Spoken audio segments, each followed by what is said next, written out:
Welcome to the February 12th, 2019 episode of Reactive Consciousness, the in-depth podcast about what happened this week in our lives. I'm your host, vysethebold, and this is... PyroJackFrost. And OldManStompy. Nailing that intro this week. No restarts at all. I stuck the landing. I stuck it. I mean, you laughed like so sincerely that most people will believe that there were like in fact 5 more restarts. That's just the price you pay for like hanging out with a bunch of like highly sarcastic people. Yeah, and it also gets to be that point where people don't actually take you seriously when you're trying to be serious. It's like Zach Galifianakis was talking to us, Jerry Seinfeld, about that on Comedians Driving Cars Drinking Coffee. He went up to the podium to speak at his a eulogy for his sister who had just died, and he goes up there and people start laughing, and he's just like, I'm here to talk about my dead sister. Wow. It's just like, and he's like, what is up with that? And he's like, well, see, it's actually kind of a good thing. Like, people already have in their minds that you're a funny person, so even the sight of you is a funny thing. Mm-hmm.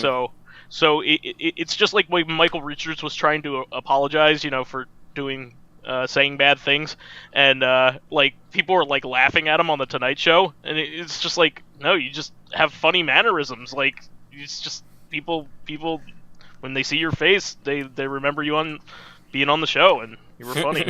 You know who was really good at avoiding that was George Carlin. If you watch like some of his later specials, they're like very polemic. He's like big on social issues, and they just like cease to be funny, and he throws like 1 or 2 like regular jokes in the middle, just to be clear that like this is supposed to be a comedy act. You didn't walk into a TED Talk, but he is very much not being funny. Yeah, no, his last one I could almost not watch the whole thing, because it was very clear that he knew he was going to die sooner or later, and he also just wanted to have a platform to speak what all the bitter things that he thought about the world. And it just wasn't funny. You're 100% correct. It's a shame too, because he's one of the best comedians to ever live. Yeah, I know, but like his legacy is arguably more important than making like a couple of hundred people laugh in a dining hall or something. Sure, absolutely. He also did a lot of important things when it comes to censorship and waking people up that way. Oh, sure. During a time in which he was basically the new Lenny Bruce of his time. And he was very influential during his time. So. But, I digress. We should go on to some current day topics, not the 70s and 80s. We have an update on the Kick Vic situation. Yeah, and we were talking about this last time. We weren't sure if Funimation would, stop using him, but we were saying hopefully they would. Yeah. So, anybody who doesn't know, last week Vic Mignogna is Mignogna is embroiled in a scandal now for basically just being an all-around creep and overly creepily affectionate to his female fans, especially young female fans, and there were some pretty prominent stories that were all really believable, but there was a recent one that came out maybe only a couple days ago of somebody who went to a high school with him, and they were 16 at the time, a young girl at the time, and he was an assistant director on a play, and he was 26 at the time. Because he was involved in the production of a lot of stuff having to do with the local church. And he apparently was super aggressive towards her, and invited her over, and basically stuck his tongue down her in her ear, and that's weird. She noped the hell out of there, and he got really mad at her, as predators tend to do when you reject them. Yeah. So I don't think there's any room for to defend this guy. All the stuff that I've read is really clear cut. stuff. It's not even like bad date stuff. It's like, Jesus Christ, what are you doing, man? Like, like that kind of stuff. And why would you even get in that situation in the first place unless you were trying to make things happen that weren't supposed to happen? You know what? Screw this guy. I'm not going to be on his side one bit. Call me out if you want to, or tell me no proof until it matters. All these girls are coming out and saying this stuff, and I believe them. I mean, the all of it's too vivid in the description, and too plausible, and none of his industry compatriots are backing him up. In fact, they're adding to it. The people that would know these things on the behind the scenes. So don't defend this guy. He's a creep.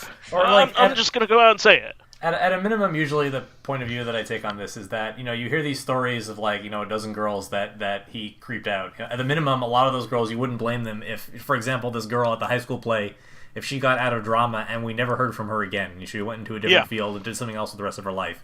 So if it feels like there's hundreds of people right now who are embroiled in scandals and many of them are going to lose their jobs, maybe there's an outside chance that one or two of those turned out not to be credible, and someone lost their job for nothing.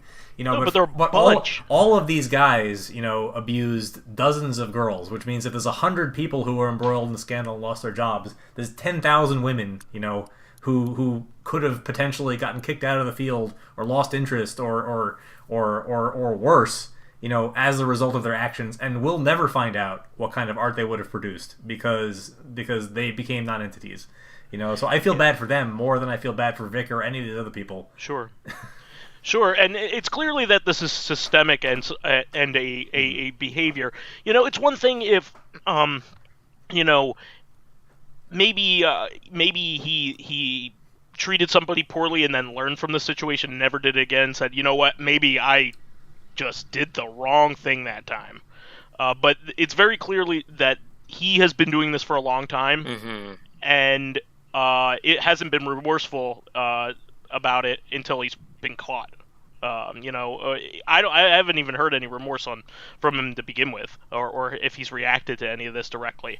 I doubt he has, in order to save face, but his cronies are certainly doing all that work for him, which I wouldn't want those cronies on your side. Those people tend to make me think, no, he definitely did bad things, because it's the company you keep in these situations. It's just like there was also a Gamergate person was just arrested.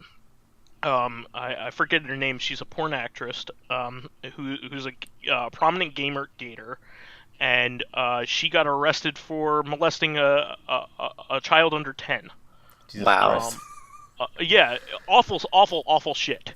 That is unconscionable. Her and her husband got arrested for abusing a minor over a course of time.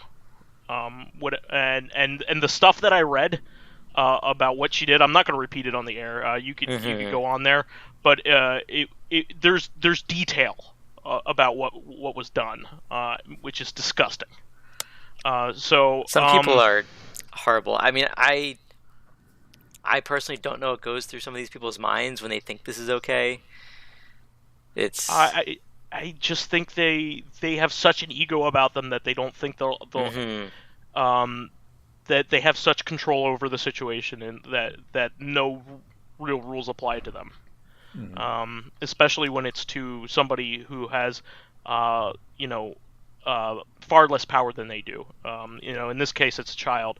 In Vic's case, a 16-year-old girl who's still a child, has very little agency of the situation. And apparently she told people about it, and nobody really did anything about it. Which is a sad thing that happens, which sadly happens more often than it should, where people either don't believe it or say don't worry about it or make the victim feel like they're in the wrong.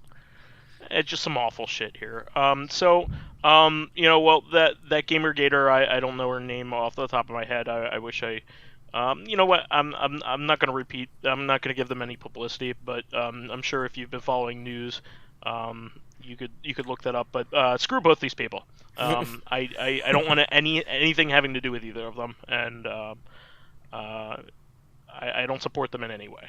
So great on a big company like big prominent anime publisher like Funimation to kick a guy out.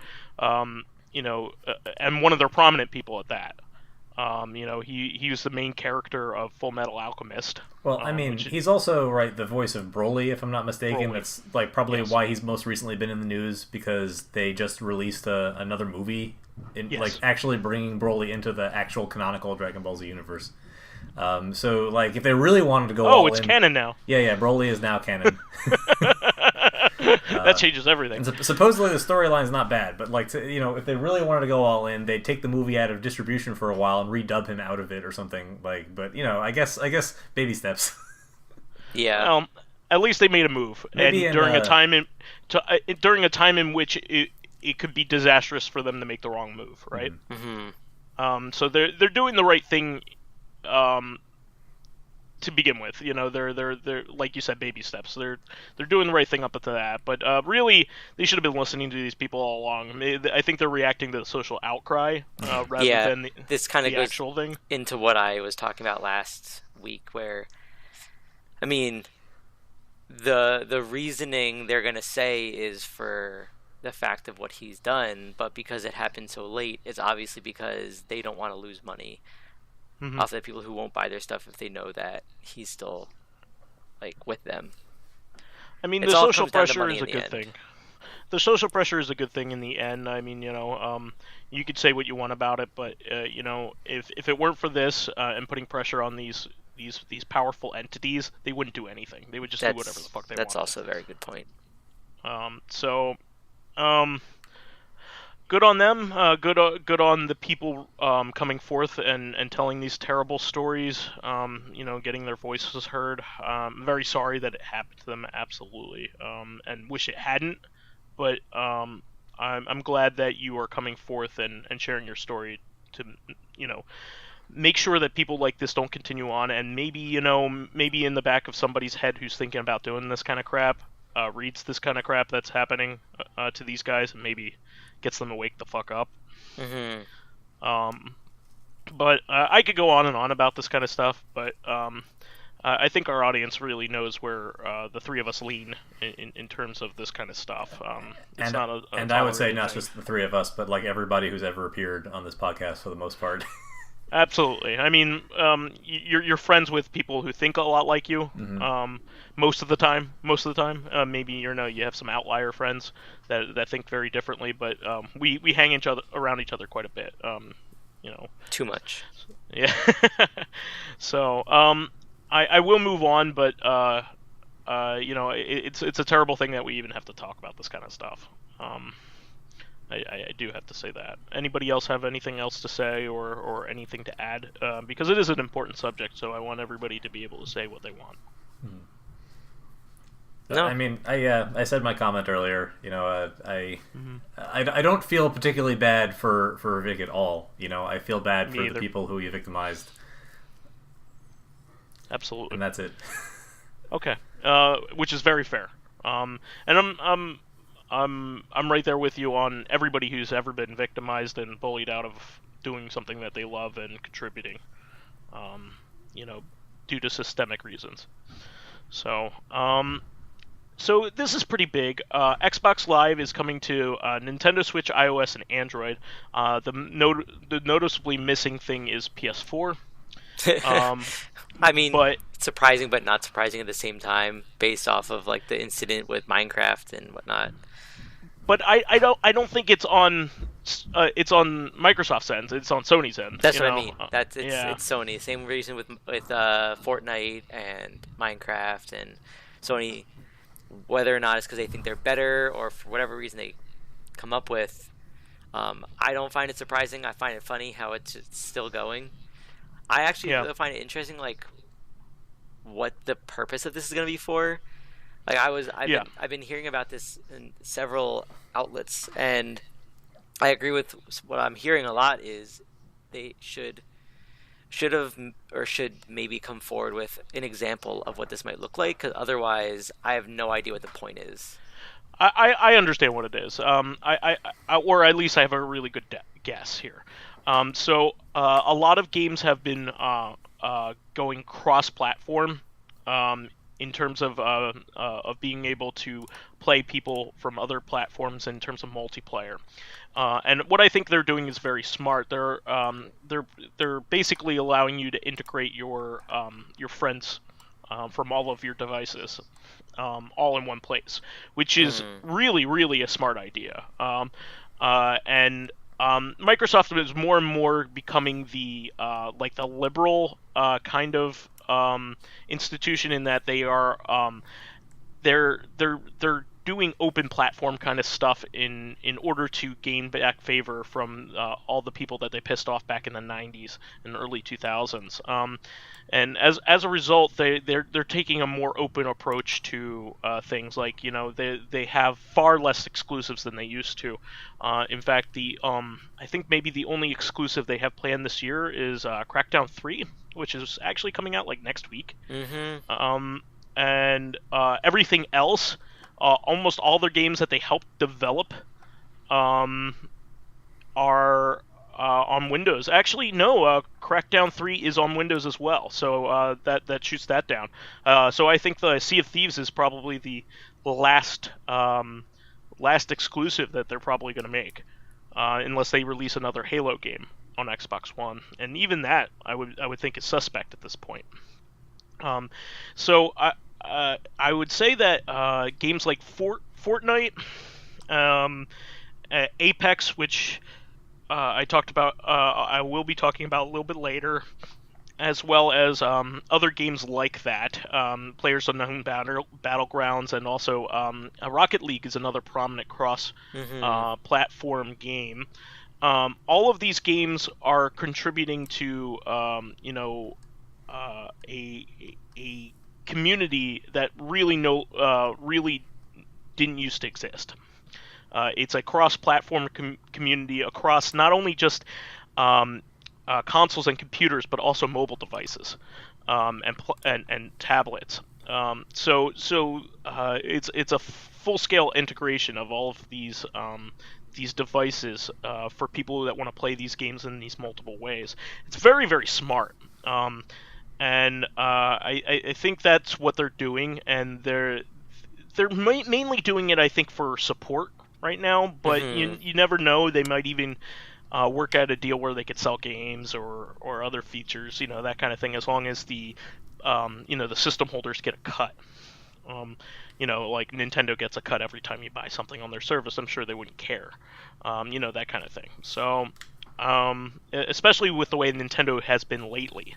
Nintendo's been oddly open to things, much more open than they ever used to be. So I think it's cool, and I hope it turns into something. I mean, they've done other things kind of like this before, and they kind of went by the wayside. So it's a matter of how well this helps out people in connecting, and how much of an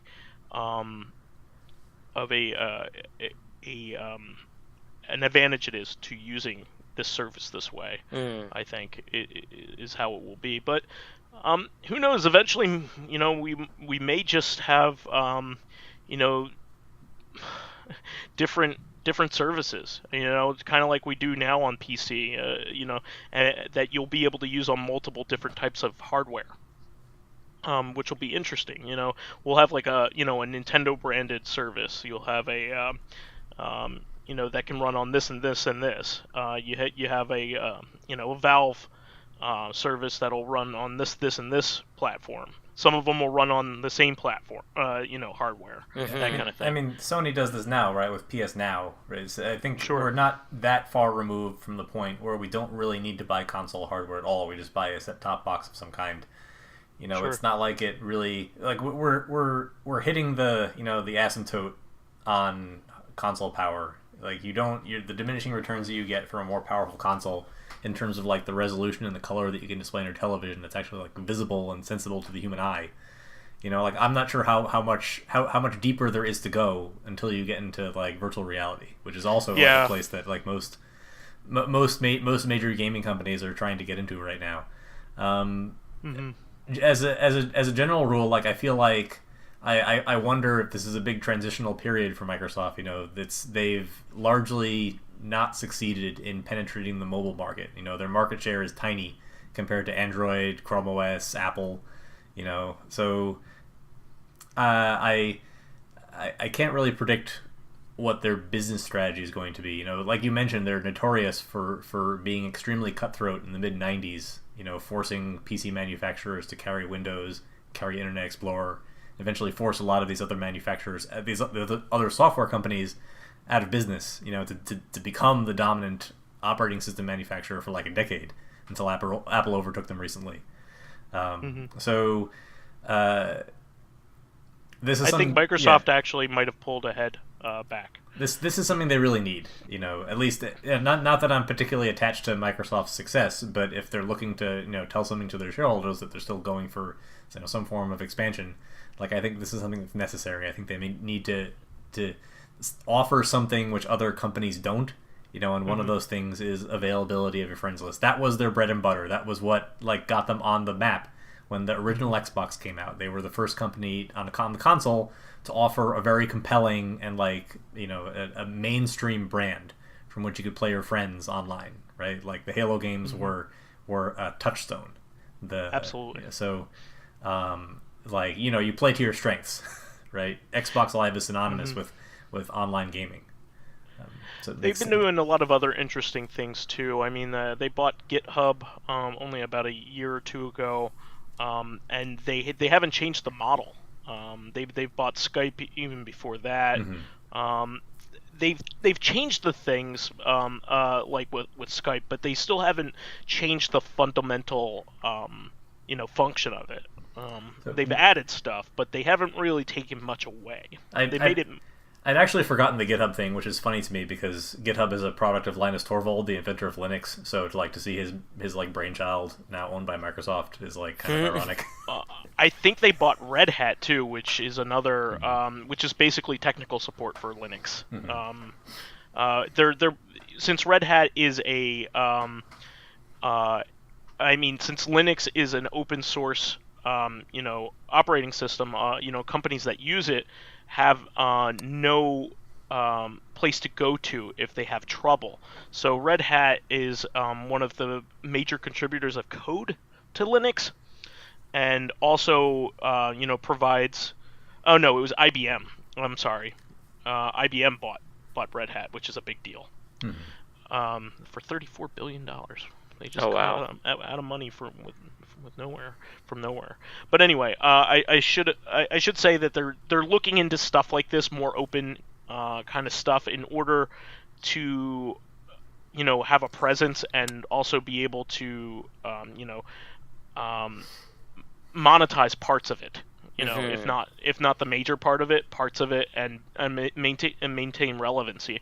I think it's very smart on Microsoft's end. You know, they're becoming not just an operating system, you know, manufacturer, which is basically all they were when they started. They came out, they made operating systems and a few pieces of software to run on it, right? And they've diversified themselves to be so much more than that. You know, they provide a lot of services to businesses as well. So I think they want to become kind of like Google is, in that they have a lot of different platforms that people use, and sometimes they don't even recognize that. You know, people won't even recognize that it's them that runs it. You know what I mean? So I think it's smart, but they've done a lot of things like this before. You know, with their they had an Xbox thing on tablets that didn't end up going where, Smart Glass. There's been a few things that have kind of you know, fallen by the wayside, but you know, I'm excited for a world where you know, we don't have so much separation. Let's just put it that way. So here's another thing that I think Lotus wanted us to talk about. Alan Wake is back on Steam. so it had probably fallen off due to maybe some rights issues or something like that. I'm not entirely sure why, but it is definitely one of the more fun experiences of last generation. I really like that game, and I like its DLC as well. So definitely pick it up if you have some time. Rebellion has always been a favorite company of mine. I loved them back when they made the original two Max Payne games. The second one in particular is really fun narratively. It's dated gameplay wise for sure by today's standards, but the story is very postmodern. Let's just put it that way. You can kind of think of it as like the predecessor to what we now see in like Hellblade. It's a story that depicts a character who is like suffering from mental illness. And the gameplay reflects that. It's outright. I guess Silent Hill is another one. There's only so many games that try to explore that space and do it effectively. Yeah, and this one explores video games and like movie narrative structure as well as noir stuff as well. So it's really a lot of fun. And Alan Wake is kind of like that, but with horror novels and Stephen King-y kind of stuff and Twin Peaks kind of stuff. So a lot of fun. I particularly really like the special edition of this game because it comes with like a case that looks like a book. And it actually has his book in it, which is really neat. So one of my favorites. This one is very much geared towards me, but I know Pyro has some interest in shmups. This one is really disappointing. So the exciting part is that there is a Darius a collection coming out on Switch. It's a very comprehensive collection, but with some caveats. So the base release. By the way, it's only coming out in Japan, which is, number one, a disappointing thing, because classic compilations on the Switch have been selling really well. There's no reason why it shouldn't be just coming out in Japan. And if it is coming out in the West, they haven't announced anything or said anything about it. But I very much doubt it's going to come to the West, and I'll expound upon that once I explain everything. This is a cool collection because it's going to come with Darius 1, Darius 2, which are both pretty special Taito arcade games. They're shmups. If you've ever seen Warning, a huge ship is approaching, battleship is approaching, that is from Darius. That's a reference to Darius. This is a game that has fish-shaped bad guys. They tend to be really, really fun. So the first game was very unique. There were only 2 games that Taito released like this. It was displayed on 3 screens wide. It was a super wide game. So 3 monitors were next to each other and completed the whole play field of the game. So you had this ultra long play field, much like watching like a really good CinemaScope movie, like The Good, the Bad, and the Ugly. Let's throw that one out there. So it's really, really cool. What they did was pretty unique too, because you may think that old CRTs that will have, or old televisions and old monitors will have a gap in between each one. What they did was they kind of staggered the monitors. So you had 2 monitors on the side, and in the middle, it was actually a reflection of the monitor down below it. So that the reflection could actually be posted, the mirror could actually be posted in between the 2 screens and go over where the gap would have been. Mm-hmm. Really neat stuff. They also did this with Ninja Warriors as well. It was the other game. And they still do this, right? Darius Burst is an extremely widescreen game, not 3 screens, but it's still like huge. And that's the most recent 2. one. Okay. Yeah, so it's 2 widescreen monitors. Mm-hmm. So yeah, it's carrying on the tradition. So Darius Burst is the newest game. You can actually buy that on PS4 or Steam. I recommend the Steam version if you want to play it with 2 monitors, if you're crazy. But well, that's a very appropriate cough. But yeah, I mean, you would need to have 2 exact monitors next to each other. I was like, I don't think that you have this, but if I had to pick one person at random out of my friends list who would have been able to set this up, it would probably have been you, blind. Believe me, if I had the means, I would have done it. Let's just put it that way. Mm-hmm. I would have bought 2 monitors specifically for this purpose. I would probably have seeked out two widescreen monitors with a very thin gap in the middle too. So, but in fact, I contemplated it at one time. So you're not far off. Mm-hmm. But and I would use this for one game that I would play once a year. Well, I mean, I would hope that you would still use at least one of the monitors for like other games, right? And hopefully it would like it would like rotate so that you could place it vertically for vertical shmups. Yeah, that's actually what I do with my my PC gaming monitor. I have it set in tandem with my my laptop, and this can be rotated 180 degrees in both directions. So, yeah, it's a really nice gaming monitor, very low latency. I would have a second one if I could, but I don't. But yeah, you're astute. I would have done this. But anyway, Darius 2 was very similar. It was a 2-screen game. So you can imagine that arcade perfect renditions of Darius 1 and 2 are rare or difficult at the very least, especially back when it was timely to release these games. So their arcade perfect releases of both those games have only happened a couple of times, and they've been obscure releases. Darius 1, there's a Japanese PS4 release on the PlayStation Network, and Darius 2 was released in its original form on Taito Legends, only to be released in Japan, and on the Saturn, only to be released in Japan. So it's really cool that they're coming out with a more accessible versions of these. They're also releasing the domestic version of Darius 2, which is called Sagaya, and along with it, Darius Gaiden, which was on, in addition to being released in the arcade, was also on the Saturn very prominently in the United States. So you have 3 entries in the series that are very prominent, that are very good games. It disappointingly doesn't have G Darius, which was the PlayStation 1 entry, which was one of the best. And it doesn't have Darius Burst, obviously. But it has, most of the early games. So the way that they're selling this is they're selling it as a normal physical release or a special edition. The special edition comes with 4 more games. Which is very, but the price is like 3 times as expensive. So this is a very, very ridiculous thing. The base game comes with 3 games and a variation of one game, right?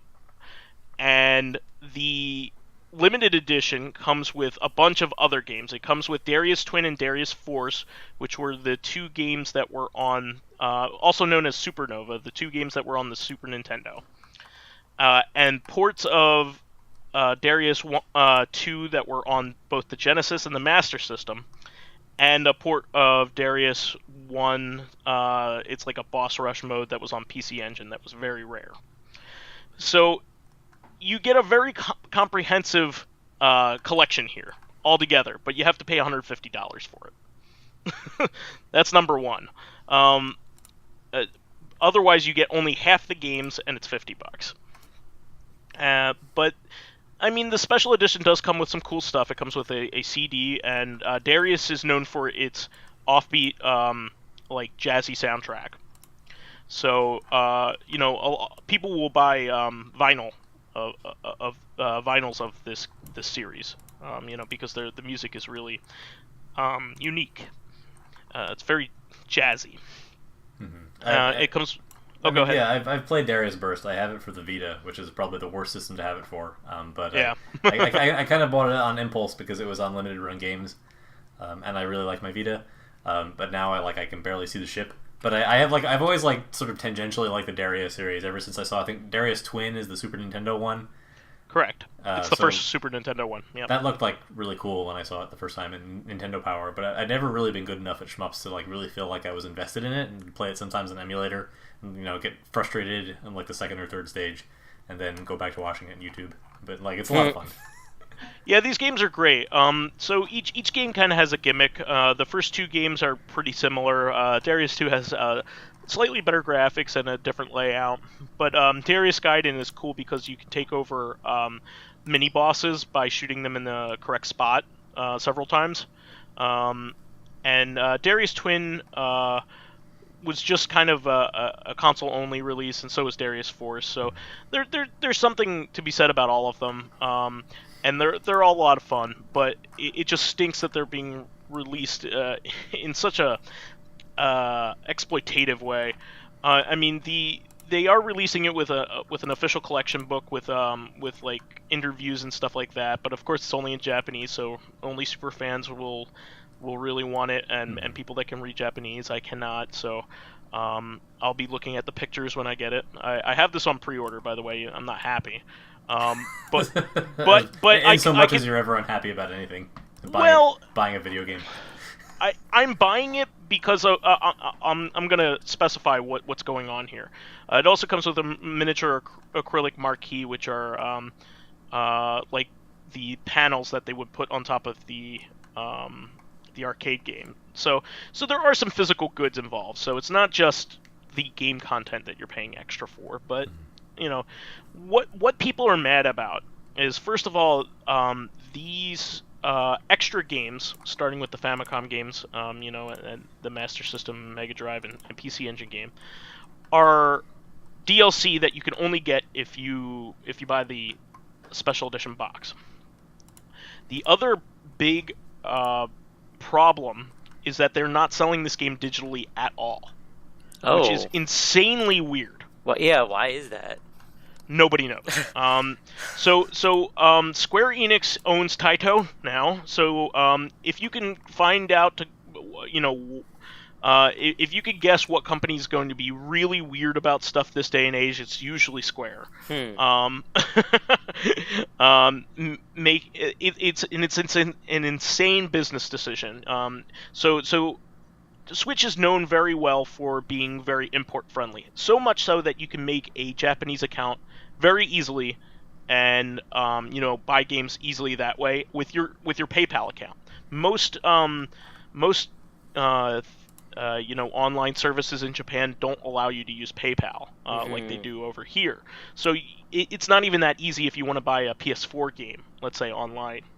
It's actually easier to do that on Switch than any other system that I know of. And it's you can also get Japanese cartridges and put them in your system, no problem.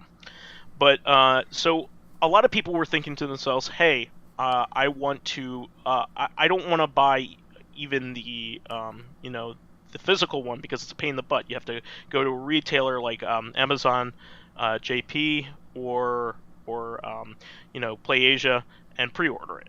I'll just buy the digital when it comes out. This is a collection of old arcade games. I have plenty of old arcade games, that I've downloaded before. Well, they're really up in arms about this, and so much so that I think this is going to be an incredibly rare release and going to be even further out of my price range if I don't buy it. Unless they change their tune on it, but Square I don't count on that. Weird. Is weird, and they have too much money, and they're stupid. So you've seen the recent report, right? That Square Enix noted that their profits are down because their development costs are unbelievable. You think? I mean, they basically have one guy manning all 3 of their major headlining RPG franchises. Yeah. And he's very bad at getting anything done in any sort of timely fashion. And he basically makes the same game 3 times. That's also a very good point. He has a style, and we made the joke a while ago that before Final Fantasy 15 came out, they managed to make Final Fantasy 13 3 times and Final Fantasy 14 4 times. Yeah. Right? And then 15 finally came out. It's ridiculous. So yeah, this is disappointing, but first of all, it's a series that I really love, so I'm a super fan. Don't do what I do. This is for some. I wouldn't do this for a run of a mills release or series. It's just something that I particularly like from my childhood, and I don't want this to get away from me. But this is really shitty, and I can completely understand anybody rebelling against this. Any fan that was like, you know what, I will pick up that game. I have fond memories of Darius Gaiden when I played it on my Saturn, or I had fond memories of playing Darius Twin on the Super Nintendo with my brother or sister. I certainly played Darius Twin with my friends when I was a kid. So it just is really baffling. These days you'll hear a lot about digital only releases, and people will bellyache, but it's generally okay, and that's the way to be if you're going to pick one of them. Because it's easy to purchase then and infinitely accessible until the service goes away, which is years down the line. But to be physical only in a digital world is ridiculous, and doesn't make any sense from any business standpoint. Maybe they're looking to do a staggered release somewhere down the line, where they release the games individually, but I doubt it. I think they're just going to be weird. And M2, and it's a real shame too, because M2 is developing it. They're the company that I always talk about, who is comprised of old cave employees and old treasure employees. And they emulate all the games for Sega on the Sega Ages collections. They're the ones who develop them. They're the Criterion collection of games. They had that Outrun game that I talked about recently. They also program some of the Virtual Console emulators for Nintendo. Oh, really? They're a big deal. Yeah, they made the GBA emulator for the Wii U. And they also made the Genesis and Game Gear Virtual Console emulators as well, for the 3DS and the Wii U, I think. So, yeah, they're a really cool company that really cares about their quality. So I think this is going to be a good quality release. It's just really weird how they're releasing it, and stupid and mean. So yeah, I'll move on from that. I could talk about that forever. There was also an announcement last week. The SD to SNES is getting a Pro version, which is pretty cool. So the SD to SNES is the premier flash cart for the Super Nintendo. It can run almost every Super Nintendo game. There are only a slight handful of games that you can't play using it, and they are almost just about to the point where they can play almost all of those games that you can't play right now. They're working on them. But the Pro is it was announced because the FPGA that they use for the current version is out of production, so they needed to come up with a new design with an FPGA chip that is still being produced. So therefore, they added extra features. One of them being that you can do save states on basically any game. Now it's restricted to the type of game, and also they're thinking about adding Game Boy, Super Game Boy support. Oh, nice! Which is really neat. Yeah.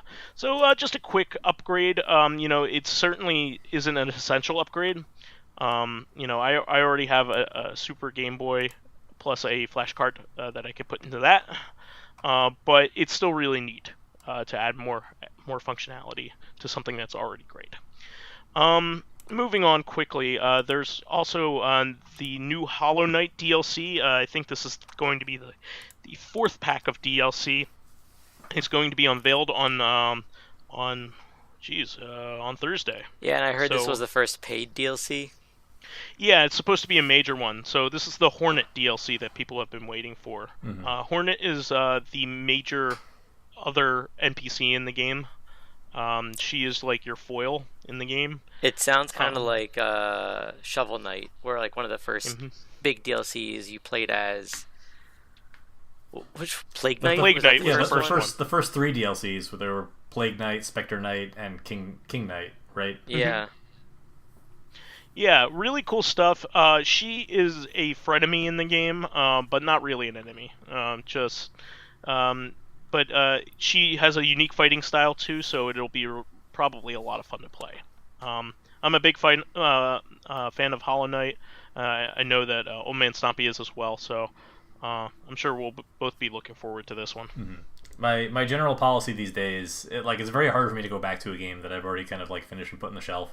My typical policy for DLC is that like I watch DLC on YouTube. I remember I bought Asura's Wrath Chapter 4, the OVA finale. Well, that's a game you watch anyway. Yeah. And like I bought it and I never played it. Like I just could not bring myself to put away whatever PS3 game I've been playing. When I have such a large backlog and like play an epilogue to a game I beat and enjoyed and digested and kind of put away. Not sure at the time. I mean, Hollow Knight's a little bit different because we knew for a fact that there would be like several planned DLC episodes, so this is a good reason to come back. And the last DLC pack was really intended for people who want to spend like the rest of their lives playing Hollow Knight. Like you can go real deep in that last pack. Yeah, that last pack was not one that I enjoyed. It was a boss rush that was incredibly difficult, so it was not fun for me. But I can see why some people would like it. Just to be clear, to 100% complete, the last DLC pack, you have to complete a boss rush of every single boss in the game with one of several restrictions on your character, and all the boss fights are harder than they usually are in the main game. It's like, and the game's already hard as balls. It's like 53 bosses in a row. That's not a joke. I did not make that number up. I think it's 53 or 54. Yeah, that's ridiculous. And then you have to beat a boss that's unique to that. And is it like if you die, you start over again? Yes, there's no checkpoints. So, wow. So like I said, it's really intense. Oh, and there's one other thing you can do, which is beat those harder forms of the bosses individually without getting hit, and you get another like little, cosmetic thing for your journal if you do that. And if you do get hit, you have to go get the item again to bring it back to go try it again. Yeah. The one good thing I didn't know this was in the game while I was playing it. The one good thing in that DLC pack was the ability to fight like an infinite number of enemies that are like modified to look like Zote. Okay, yeah. That was hilarious. Cool. Yeah. There's even like a Salubra Zote that like laughs at you and like sucks your MP away instead of like replenishing it. That like really made me giggle when I saw it.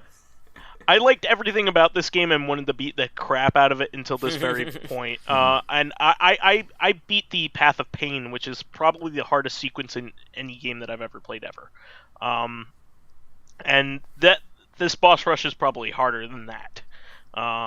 And that's saying something, because the Path of Pain is literally the hardest platforming section of any game I've ever played. And it's ridiculous. It was very rewarding, but I never want to play it ever again. And then getting to, beat everything in it, with the exception of OldManStompy beating Grim for me. I just couldn't bring myself to go through a boss rush. Ugh. It's just, I can't do it. But whatever. But this will be a much better type of DLC, so I'll be happy with that. There's also some indications that the Seiken Densetsu collection is being localized. That's pretty awesome. I love it. Yeah. Even though my favorite mana game is Legend, which a lot of people don't actually like, but that'd be really cool if they released 1 through 3 on like Switch or something. I'd want a reason to replay them. So we'll double click on this. It says that they trademarked Secret of Mana and Final Fantasy Adventure. So Square being what they are, I would not be surprised if they only brought the first 2 games over, the ones that they've re-released countless times. Yeah, which is fine though. I mean, like I haven't played them since Super Nintendo really, so I'd play them again. I've never played Final Fantasy Adventure. They may even be just collecting the mobile Secret of Mana remake, and that Secret of Mana remake that they did, but I doubt that. If anything, I think what's going to happen is what you said. Just the first 2 games, no frills, because Secret of Mana Remake I think is already on the Switch, right? I don't recall. I believe it is. And so this would just be the Super Nintendo version, the OG version. So, along with the Game Boy game Final Fantasy Adventure, they did the same thing in Europe as well. But they renewed the trademark for Mystic Quest when they did so. But don't get that confused with Final Fantasy Mystic Quest, because straight up Mystic Quest was actually Final Fantasy Adventure's name in Europe. So that's likely what's going to happen. I don't think Square would go through the trouble to localize a Super Nintendo game. I don't think they've ever done that other than when they remade a game.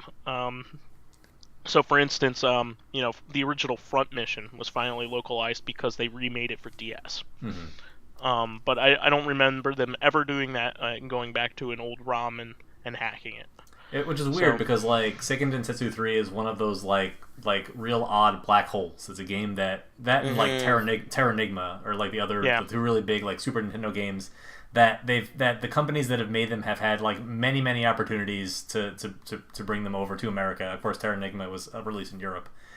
Sure. But like the fact that we've never gotten them, 20 years after they came out, when we've gotten almost every other like high profile Super Nintendo RPG that we, with maybe a couple of other exceptions. We've gotten like Tales of Phantasia, we've gotten Star Ocean, all the Final Fantasy V, all the games that you used to download ZSNES so that you could play, like 15 years ago.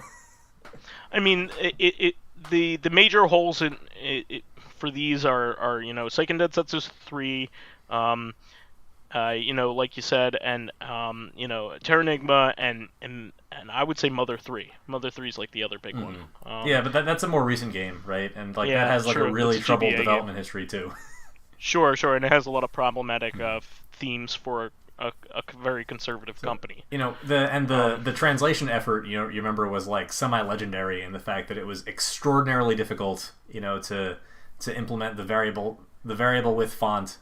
For the Nintendo would have an easier time doing it because they'd have the source code and they'd be able to like recompile the game from scratch if they really needed to do that. But sure. I remember like a lot of this stuff this like genius programming was originally done on Nintendo's side by like Satoru Iwata, and now he's passed away. So like I don't know who's taking up that mantle. And these like these like unanticipated difficulties in like localizing a game. Well, a man can dream here with Secret of Mana 2, or whatever they want to call Seiken Densetsu 3 when it comes over. This is also programmed by M2, by the way. This collection. So they're like the masters of emulation. They're like the best in the business. So a lot of people go to them, especially if they're originating from Japan. Capcom doesn't use them, which is kind of odd. But everybody else seems to. So, I hope this is if Seiken Densetsu 3 is on this collection, I will buy it. If they're not, I won't, because I'm notoriously not a fan of Secret of Mana, any version of it. I don't like it. I don't think it's that great. I've never played the Final Fantasy Adventure, so I can't talk about that one. That one's Secret fun. of Mana, I can kind of see where you're coming from. It takes a lot of getting used to.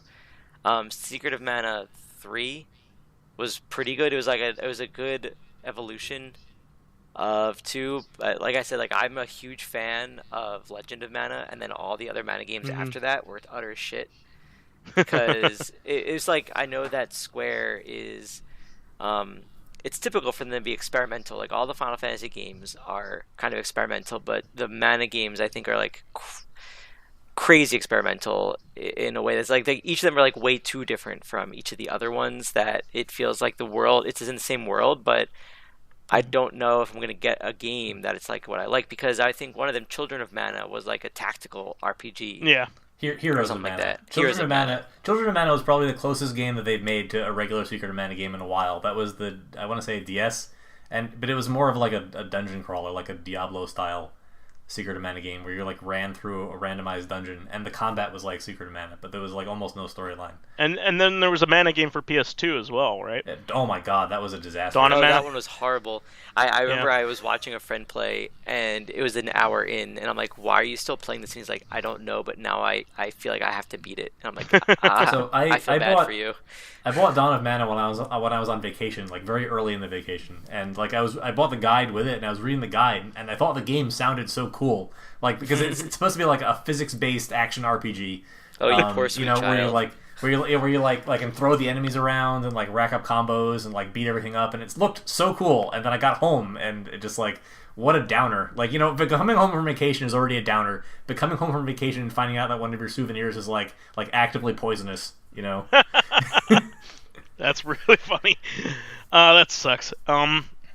Yeah, I mean, luckily, Legend of Mana is very accessible still. You can buy it for a PS3 on PSN or on your Vita or PSP if you still update that. Luckily, Legend of Mana is actually very accessible still. But it'd be a real shame if they had the opportunity to actually bring over the third game and they didn't put the effort through. It would really suck. I mean, Secret of Mana has been available at least on the Wii Virtual Console. Might even be on the Wii U one as well. And Final Fantasy Adventure has never been available on Virtual Console, but we've seen it in one form or another. Like I said, there was that mobile version that they ported to the Vita. There's also a Game Boy Advance remake called Sword of Mana. Sword of Mana, I think actually like it uses the Legend of Mana aesthetic, so I like it a lot. It even has like the little cactus who like gives you a storyline update after you finish each mission, which is pretty cute. Yeah, that game's really divisive. Either you really like it or a lot of people hate it for some reason. I'm not sure why they hate it. I mean, it was really easy, like compared to the Mana games. I just I played it because it was a nice remake of I did actually play Final Fantasy Adventure. Not when it came out, but much later. But I did like that well enough that I wanted to see.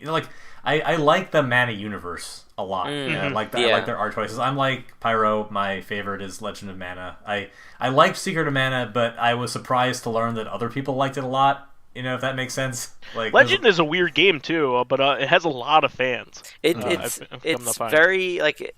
I was talking about like how they're experimental they are, and I thought they did a really good job of keeping the kind of some of the core systems of Secret of Mana, but kind of allowing for a lot more customization, like the fact that you could create. I mean, it's a little annoying that if you don't know how the whole creating of the world map works, then you get like a third of the story and you beat the game and you're like, that was it. I feel like there wasn't a lot to it, because there's a lot to it that if you have a guide, you really see that there's like 5 different stories going on at the same time, and you have to kind of put the maps in some of the not the right places, but in a decent order to see everything that the game has to offer. It's also like there's like 3 main storylines in that game, and once you finish one of the 3, the game immediately allows you to beat it, and you might never see the other 2 at all. So, although, like, part of what endeared it so much to me was just the fact that it was a really beautiful sprite-based game when Sony was somewhat notorious in the PS1 for publishing almost no 2D games whatsoever. Like, as an edict, you know, they really encouraged people to publish 3D games in America. So to have Legend of Mana come out, to me, was an oasis in a sea of, like, crappy polygonal, garbage. Sure. Well, that was also in the PS1 era. There was a lot of really cool stuff going on during that era that Square was doing. I mean, I think a lot of people that really love Square were big fans during that PS1 era, because they just came out with so much weird stuff that they never went back to. That was like a lot of fun. Like they had Bushido Blade back then. They had they made one of my favorite shmups of all time and never made another shmup again. Einhinder. That's a great game. A couple fighting games. I mean, they made or however it's pronounced. Ehrgeiz, yeah. I mean, they did some cool stuff back then. They even had almost like a Tempest-like game on the Japanese side. That was pretty cool. I wish they would be more like that instead of just like putting out weird like stuff that takes forever for them to come out, and then they're half-assed with their ports. I don't know, but let's hope. Let's keep our fingers crossed. I'm not too big on them lately, so we'll see. Here's one I thought was a little bit more relevant to Pyro's interests. Platinum Games announced that they are no longer making the Granblue Fantasy Relink game. Mm-hmm. That's the action RPG that they were working on. Or, I don't want to say action RPG. Action game, because I don't know if it was an RPG at all. But from what I read about it, it seems like it was a pretty mutual understanding. I don't know if it's because Platinum Games was taking longer than Cry Games wanted, or Psy Games wanted them to take, but or it's just that part of the agreement was that Platinum Games would get to a certain point, and then Psy Games would take over, because Psy Games, as far as I know, the only games they've made really are Granblue Fantasy and Dragalia Lost, and there might have been like another one, but they're really more mobile games, so they maybe needed some more of a base in the console market. Because, and I don't necessarily think it's because they weren't working well with Platinum, because they're still working with Arxis on their fighting game, but I don't know. It could be that it was taking too long or whatever it is, but it seems like they're nothing. It's not like they're changing anything that was already created. Yeah. So my thought is that they haven't stopped developing from that point. They just kind of handed over their work. Mm-hmm. Is the impression I got, which is a little unusual. Usually it doesn't happen like that. But this is the second big high-profile game that Platinum's kind of lost in the last couple of years. I don't know if you guys remember the Xbox One exclusive Scalebound. Yeah. I was very disappointed that game got canceled as far as it did into development, because there were running demos of that game. Maybe they didn't have all of the levels done or whatever, but they at least had a functioning game, which is the big hurdle, right? A lot of times. Mm-hmm. They had a functioning game. Demo was running. They had a lot of the the art and everything still done, but it's my impression that Platinum has trouble hitting deadlines. And I believe it, because they're kind of a tight-knit developer, but at the same time I hate to see them lose any game, because I love the stuff that they put out. They're most of the famous people from Platinum are ex-Capcom employees, and I love their output when they were at Capcom and at Clover. So it's just sad when they lose something like this. They put out a really damn good Metal Gear game. They put out some fun licensed games recently with the Transformers and the Teenage Mutant Ninja Turtle games. Mm-hmm. And they even did a Legend of Korra game that was pretty alright. But it just kind of stinks. I mean, but hopefully they managed to make Drakengard into a mainstream title, which is like really. Oh, Nier Automata? Yeah, which is now like that series that is in everything all of a sudden. It's even in Final Fantasy XIV now. Yeah. Well, Nier Automata is a very successful game. Mm-hmm. They brought like you said, they brought a very obscure series into the major mainstream. When that game came out, it sold really well. Above everybody's expectations. I think even the first Nier sold way above its expectations. So, coming from a company that was dead, literally dead. It was the last game that they released, Kavia, right? So, it's cool that they were able to do that. They've also resurrected certain things, like I said with that Metal Gear game. That Metal Gear game was brought back from the dead by them.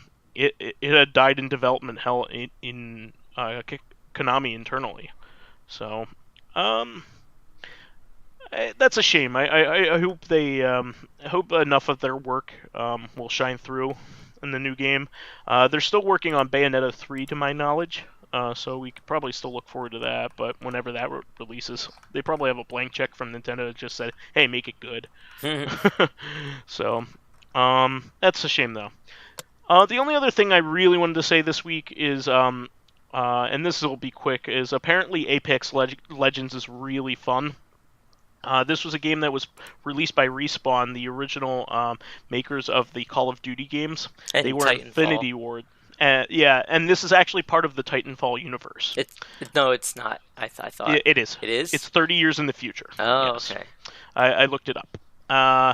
It is a battle royale game similar to PUBG, Players Unknown Battlegrounds, or Fortnite, but or the newest Call of Duty has a very popular battle royale game. But apparently this one outclasses them all. A lot of really big like first-person shooter enthusiasts that aren't necessarily fans of the battleground genre, the battle royale genre, are saying that this game is fantastic, and it's a freemium game, and it's cross-platform, so you could download it for free on your PS4 or your Xbox One. Or your PC right now for free, and the only thing that costs money is loot boxes or extra motes and stuff like that. Mm-hmm. And like it shouldn't be understated how big of a deal this is, because like this genre is like the genre for gaming in the future. Mm-hmm. Like let's remember that Ninja is a mainstream gaming celebrity largely because he was one of the first main subscribers to Fortnite before it like really became the dominant. Before it unseated PUBG. Now he's presenting it at Dick Clark's New Year's Rockin' Eve, which is insane for a Twitch streamer, a guy who plays video games for a living. Yeah, Fortnite is, it's not a game that's played by old farts like us, but it's played by every young person out there. If they're playing a video game, it's no longer Call of Duty like it was 10 years ago. It's Fortnite. This is the new shit. Everybody's playing it. Everybody's doing has merchandise from it. It's ubiquitously popular. It's playable on all kinds of stuff, and they just released probably the first major contender to it since its release. And it's put out by a company that has a great proven track record, and apparently it's fantastic. So this is a big deal. And a couple of my friends even want me to play it. So I'm just going to go do it. I mean, it's free. Why not? So, you might see me get into this kind of thing. But I know I'm going to move on from this, but I think it's pretty exciting that you have this many entrants in this in this field. It's something to keep an eye on, right? Because like we said, sure. this is the king of gaming right now. Like whoever's leading the Twitch mind space. Right, that battle is for the zeitgeist right now. Yeah, and all these people are playing these games. All the little kids are playing these games. So, OldManStompy, I know you had a couple things you wanted to talk about before we wrap up for tonight. Oh yeah, well, one main thing for Recon, this would have been more timely if I had been on last week. But on the 31st of January, Wizards of the Coast announced a $1 million invitational tournament to take place at PAX East to promote the new MtG Arena, their freemium game, and probably the best digital representation of Magic the Gathering that's ever been released, aside from maybe the Chandalar game in 1994, which is a totally ironic statement. Please don't download it and play it. It's just god-awful. There was a really good port of Monopoly to Sega Master System. In fact, the font has it spelled out as Monopoly. That's pretty great. That is not Magic the Gathering. Thank you. It's pretty good. But I appreciate that you managed to work Sega into this one. So the participants in this tournament, and this is a pretty big deal, it's the 32... So Wizards of the Coast recently completely blew up their entire organized play structure. So there used to be a tiered system by which you would try to qualify for their Pro Tour, which is not professional tour, it's promotional tour. They never paid enough to make a living on. You would always be couch surfing, and most of the best Magic players would always make their money off of content creation, whether it be like now YouTube videos or previously like writing for articles or getting jobs for magazines and things like that, or just doing something else with their spare time. But they recently got rid of all of that and have created what's called the Magic Pro League, which I think I talked about when it first started the last time I was on. They've hired 32 the top 32 players who are willing to sign a contract for the next year to be paid $75,000 to stream Magic professionally and participate in these like what they're now calling Mythic Championships. So the first tournament, so they actually gave them a real job. Yes, they're real professional gamers, these 32 players. So we know that so one thing is that since they've completely removed all of the previous paths that one would normally take to get into the Pro Tour, there is an outstanding series of the old version of the invite to the last Pro Tour, which will be in Cleveland in I think this month or next month. And after that, nobody has any idea how you become a challenger to the professional league or how you get onto the pro league at all. So aside from these 32 people who now have the stability of having a full-time job playing Magic for the next year, even those 32 players don't know how people are going to replace them, like how they're going to lose that contract how they for the next year. Need to defend their status too, right? So presumably there'll be more events like this Invitational, and this is, like I said, this is $1 million tournament, only 64 people. So the last place prize is like $7,000, which is not, plus your all expenses paid trip to Boston for PAX East. So, not a bad deal for like 3 or 4 hours of playing Magic and a weekend of your time.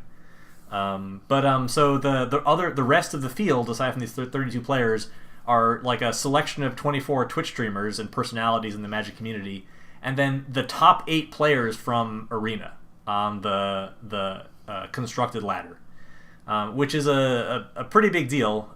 This game is still an open beta, so for them to be using it as an avenue to offer qualifying spots into $1 million tournament shows a strong degree of confidence and a high degree of investment into this as the future of Magic. It basically signals like this is the only thing that we've seen that allows you to qualify for any of their top level tournaments that are not open entry. Is these 8 spots. And do you think maybe they might even just be replacing their game in total, like their physical game, with this digital game, kind of like a Hearthstone kind of thing? Or so I believe that they want to at the highest level. I think it will take a couple of years before it happens. Paper Magic has a strong degree of inertia. They have a lot of contracts with big budgets, with big box stores like Walmart to distribute cards for shelf space. Sure. So like it's a big part of their business model. Although same thing with mom and pop places too, right? Well, so like even in that case, they've ended a lot of their distribution to middlemen, which means it's much harder now for mom and pop stores to get a hold of Magic cards. They now sell directly to Walmart and to Target and to all these big box stores. So rather than doing like a diamond distributor like comic books once did. Yeah. So and there's a few other things. They've made it somewhat more difficult for stores to run sanctioned tournaments. I don't know if this is part of this initiative to or if it's a move to increase the brand strength of Magic by ensuring a certain level of quality or a certain consistent experience, and denying stores the access to these resources if they can't provide that experience. I don't play Paper Magic enough, like at the local level, where I really have a problem finding a local game store to know what kind of effect this is having or what the intent is. A lot of the initiatives they used to have, a lot of the rewards they would give to players to play Paper Magic, they've scaled back for cost reasons. It just wasn't effective. They've hit the market cap, it feels like, on Magic. Like as many people are playing Paper Magic as the game can reliably support, it feels like. So like the next frontier, the next level of expansion is in esports. It's cheap to distribute. It takes a lot of the problems with Paper Magic out, a lot of the logistics. It's very easy to broadcast a digital game as opposed to a Paper Magic game. It's very hard. There's no cheating. Yeah, very hard to cheat. It's practically impossible to cheat. Magic has always taken place entirely server side. There's almost no client side input whatsoever aside from the players making their moves. So it's much harder to deploy a cheating client in Magic the Gathering than it is in like Counter-Strike or something, or like a lot of other esports. So I'm pretty excited about this. The only other caveat I would say is that they made a tremendous development mistake, and this is like the worst possible time for this to happen with the game itself. They published a card called Nexus of Fate, and there's 2 problems with this. One is that it's a take an extra turn card, which they're usually extremely conservative about.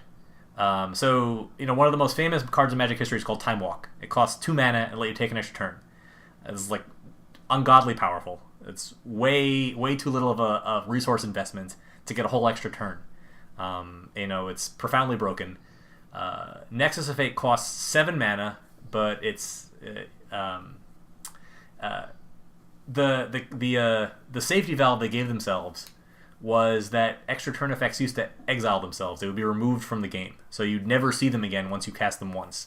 So you knew for a fact that if your opponent had this spell in his deck, he'd only play it 4 times at most, because that's the limit to the number of cards you can put in a deck. But Nexus of Fate shuffles itself back into your deck,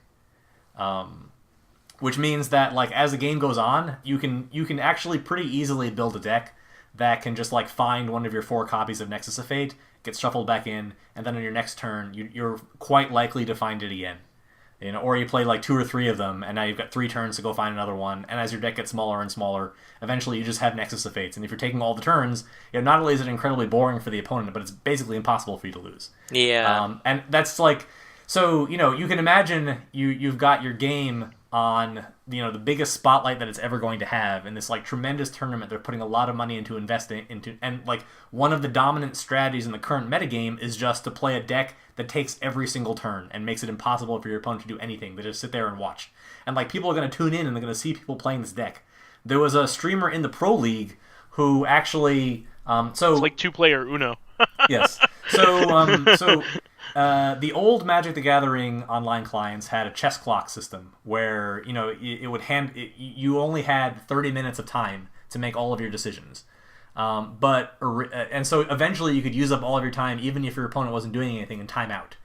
But in Arena, they don't have that. They have the rope system in Hearthstone, and that's it. So if you take too long to take your turn, then you get timed out. But otherwise, you can go as long as you keep taking actions.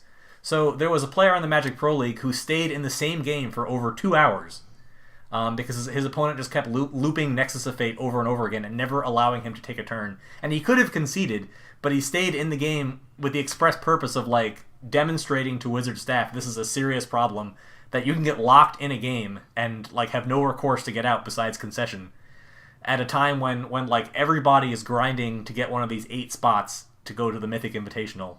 And it's a really bad look for the game. So there's a lot of controversy right now that Nexus of Fate should be banned specifically only on Magic Arena, because on a regular paper tournament, even though the deck isn't that fun to play against, you have judges who watch for slow play in top level events. So you can't stall your opponent out like you can on Arena. I'm really curious to see how they'll solve that. I personally have had a lot of fun playing Arena. I don't think I have any hope of qualifying for the tournament, but it's a great client, and I really hope that the tournament is successful. So we'll be keeping an eye on it. It's March 31st. March 28th and 31st is PAX East. So at the end of next month, I'll probably have another report on how that went. Yeah, please keep us updated, because it sounds like some really interesting stuff, and I think it's really cool that they're going in that direction. Okay, well, any final words before we wrap up this episode, guys? Nope. Okay, that is the show for this week. Please remember to subscribe to the Corrective Consciousness YouTube and SoundCloud pages. While there, please give us a thumbs ups, likes, and 5-star ratings on iTunes. It helps promote and spread awareness to the show. And a bit of encouragement helps keep the show going.